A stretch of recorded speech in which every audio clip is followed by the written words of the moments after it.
2022년은 K 우주 산업이 본격적인 도약의 궤도에 오른 한 해였는데요.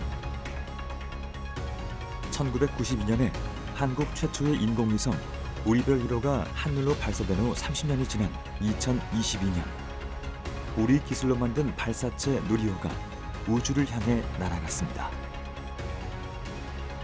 특히 한국의 첫 달 궤도선인 다누리가 달 임무 궤도 진입에 성공하면서 실대 우주 강국으로 도약하는 쾌거를 이루며 무한한 가능성을 지닌 우주를 향한 도전이 시작됐습니다. 발사체하고 위성 그리고 이제 지상 관제 시스템 이런 것들이 독립적으로 굉장히 중요한 의미를 지니고 있는데, 그런 그 하드웨어 기술을 완성한 해다 이렇게 보면 될 것 같고요.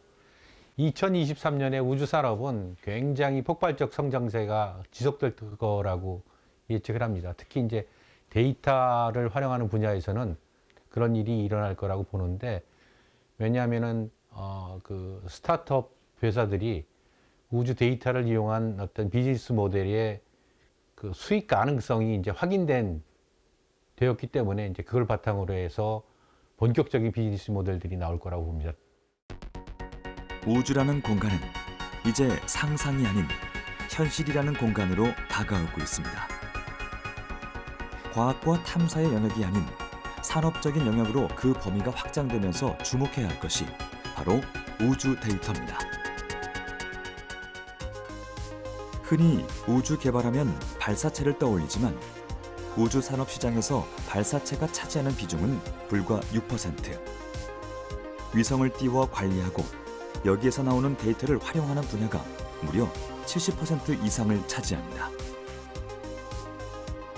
특히 4차 산업혁명 시대, 위성에서 얻은 정보가 고부가 가치를 창출하는 중요한 빅데이터로 활용되면서 우주에서 바라보는 지구 데이터, 우주에서 생산되는 우주 데이터의 활용이 무엇보다 중요해졌습니다. 사실은 우리가 얘기하고 있는 빅데이터나 뭐 IoT 이런 것들의 최상위의 개념이 우주 데이터거든요.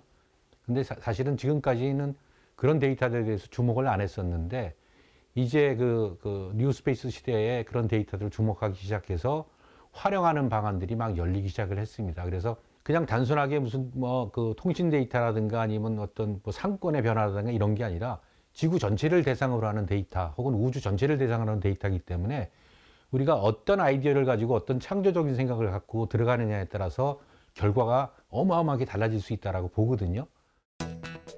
실제 글로벌 컨설팅 기업에 따르면 전 세계 우주 산업 시장 규모는 지난 2020년 3,873억 달러에서 오는 2040년 1조 달러에 육박할 것으로 전망하고 있습니다.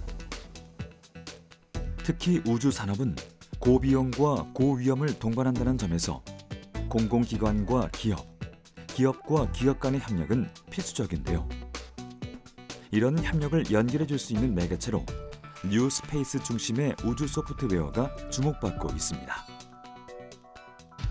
올드스페이스에서 뉴스페이스로 전환되면서 국가의 자존심과 국가 안보의 경쟁으로 여겨졌던 우주 산업에 정부가 아닌 민간 기업의 투자가 늘어나고 있는데요. 로켓 개발과 초소형 위성 제작, 여기에 지상국 구축을 통해 위성 데이터 서비스를 제공하는 스타트업이 등장하는 등 많은 투자가 이어지고 있는 2023년. 국내 우주 산업 역시 뉴스페이스 시대로 한 걸음 더 성장하는 해가 되길 기대해 봅니다.